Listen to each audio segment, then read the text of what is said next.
Well, back in 1945, the moral principles were considered to be those that were spelled out in the founding of the United Nations, the United Nations Charter. It was against genocide. It was against treating against Nazism. It was against fascism. It was favoring democracy and favoring the freedom to think and the political freedom to be independent of control of other people. It was supposed to be democracy.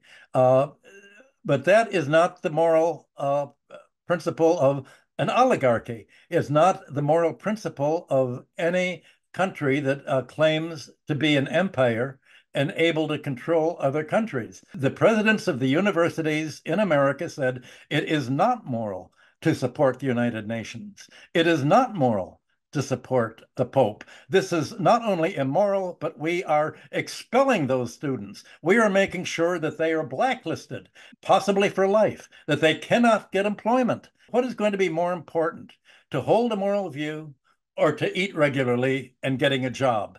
Put your morals aside, be practical, get the job, keep your morals to yourself, and just limit what you're doing, leave out the moral dimension. And in fact, in the United States, in the last 5 years, there's a movement throughout the universities to abolish the courses they've given in humanities. They're abolishing philosophy departments.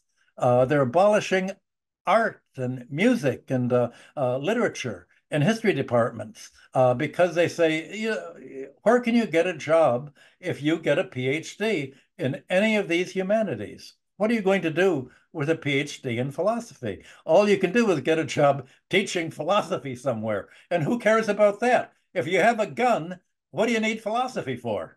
We have the guns. We don't need philosophy. I guess you could call this a post-moral society.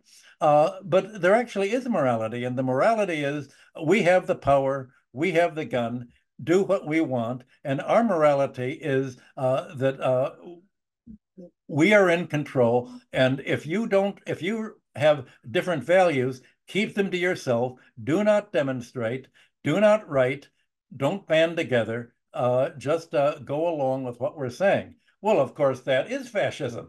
And that is really what is splitting the West, the golden billion, from I hope the more moral 85% of the world population. Other countries lack the financial sector in control of their government, in control of their universities, in control of their press. So they're actually more free to express their own morality. And that's why the whole rest of the world is somehow reacting to what is happening not only in Palestine, but also in Ukraine. They're coming to the realization that if they don't join together and resist the American takeover, all of their countries are going to be ending up looking like Ukraine and like Israel will look after Hezbollah and the Iranians retaliate against their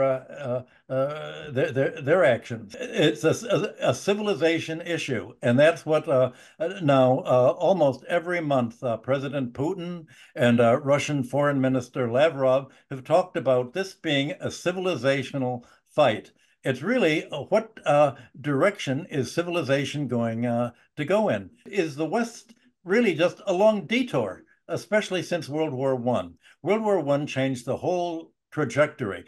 Before World War I, you had industrial capitalism in Germany, America, Europe, evolving into socialism. You had a rising role of government infrastructure spending. You had a rising role of progressive taxation, of design for equality, an idea that economic progress meant raising the living standards of wage earners, who were the majority of the population.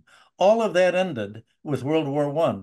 Classical political economy was replaced by a kind of pro-rentier economy, and essentially what seemed to be industrial capitalism evolving into socialism became finance capitalism that was increasingly exploitative and belligerent and war-making. This whole 100 years tendency, and especially the tendency since the 1980s, has been so offensive to the ideals of morality that used to be the entire world's ideals down through the 19th century, the ideals of every religion, the ideals of every political movement of fairness and equality. All of these are now at risk by the financial polarization and empire building, really represented by the United States, now that the United States has turned Western Europe into a satellite economy through NATO. So it's really NATO's fight against the entire rest of the world. And the rest of the world faces the following problem. How is it going to translate its moral principles into an actual economic and even military defense?